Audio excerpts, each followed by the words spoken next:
Speaking of popular things, have you heard about Holograms going on tour? Billboard has reported that Roy Orbison and Buddy Holly will tour together as Holograms this year, among other musicians looking into the concept, and even political candidates are starting to talk about using holograms for virtual campaigning. But the quote-unquote holograms that these musicians and politicians are talking about using aren't necessarily actual holograms. They're more illusions, or they utilize mirrors to give you the impression that there's a hologram when there really isn't one.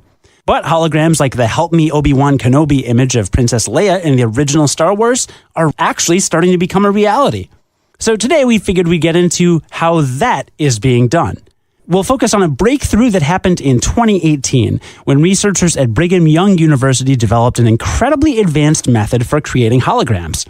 The technology not only makes them both solid and animated, but it's also surprisingly cheap.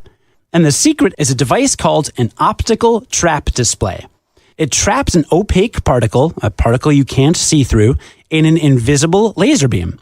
Then it moves that particle around in a preset path while illuminating it in red, green, or blue light. The result is an illusion floating in midair that engineers can animate by making slight modifications to the programmed path. The developers of these new holograms aren't just thinking about projecting musicians, though. They think they could have the potential to dramatically change how we interact with technology. As in, we could end up with something like those holographic displays from the 2002 film Minority Report that surround the user, and in lots of other sci-fi movies. Now, I will say, though, that kind of technology is probably a long way off. So far, the researchers have only been able to create a thumbnail-sized butterfly flapping its wings. In order to create a larger hologram, they'll need to be able to manipulate more than just one particle at a time. But still, this is a huge step towards projecting real Star Wars-style holograms using lasers, not just reflecting light using glass like we've done in the past. The future is here.